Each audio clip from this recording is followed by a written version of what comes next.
যাও না কেন? তোমারে ডাকতেছে, যাও। ডর করে মা। ডর করে কেন?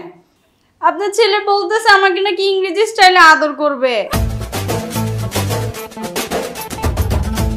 এই হারামজাদা, তোরে কিসের আবার ইংরেজি আদরের ভয় দেখাচ্ছিস তুই ওরে?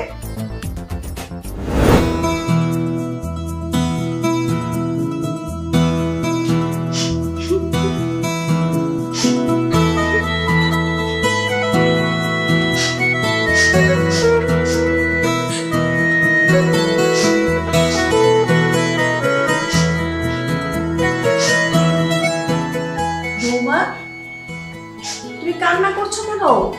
কি হয়েছে তোমার? মা, আমি কি পেতনির মতো দেখতে? কে বললো? আমার চোখ দুটো কি বরিশালের পর আমরার মতো দেখতে?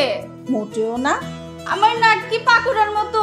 বলে পাশের আন্টি কেন বললো আমি নাকি শাশুড়ের মতো দেখতে? শোনো, পাশের আন্টি ঠিকই বলেছে, তুমি আমার মেয়ের মতো, ঠিক আছে? তুমি হচ্ছে পৃথিবীর সবচেয়ে সুন্দর একটা মেয়ে। কে কি বললো সেগুলো তোমার কান দিয়ে দরকার নাই।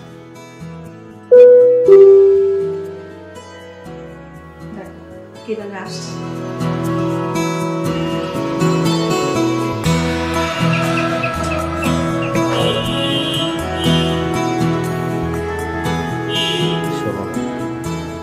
আজকে তোমাকে ইংলিশ স্টাইলে ভালোবাসবো।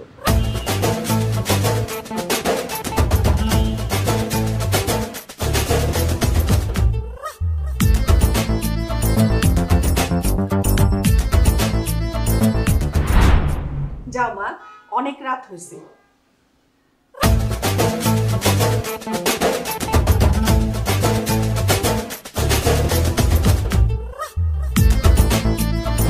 কি হলো মা? যাও না কেন? তোমারে ডাকতেছে, যাও।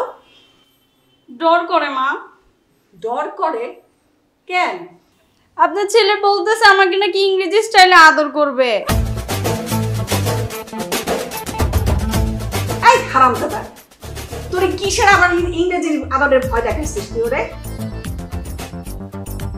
তোরে ধরে মাইর লাগাবো। যাও মা, কোনো সমস্যা নাই, আমি বলতেছি যাও। মা, আপনার ছেলে বলছে আমাকে নাকি একটা শাড়ি কিনে দিবে। তাই নাকি? শাড়ি দিবে বলছে? তা কখন বলছে? ঘুমানোর আগে না ঘুমানোর পরে? ঘুমানোর আগে। তাইলেই হয়েছে, সেটা আর তুমি পাবা না, বুঝছো? তোমার শ্বশুরও এরকম আমাকে অনেক বলতো ঘুমানোর আগে, কিন্তু পরে আর কোনো কিছুই পাওয়া যায় নাই। যাকগে, বাদ দাও। আচ্ছা মা, আপনি যখন আপনার ছেলেকে পেটে ধরেছিলেন তখন আপনার কেমন লেগেছিল? একটা মায়ের জন্য একদিকে যেমন খুব কষ্টকর, আবার আরেকদিকে অনেক সুখ। কারণ একটা মেয়ে যখন মা হয় তখন কিন্তু তার অনুভূতিগুলি অন্যরকম থাকে, শারীরিক পরিবর্তন থাকে, তারপর ধরো কিছু কষ্টও থাকে। যেমন একটা বাচ্চা 9 মাস যখন গর্ভধারণ করা হয় তখন কিন্তু শরীরের ওজনটা বেড়ে যায়, কিন্তু তারপরেও কিন্তু মেয়ে মানুষ তো সবকিছু নীরবে সহ্য করতে হয়। কেন মা, তুমি এই কথা আমাকে কেন বলতেছো? এমনিতেই। আচ্ছা, যাও ঘুমাতে যাও।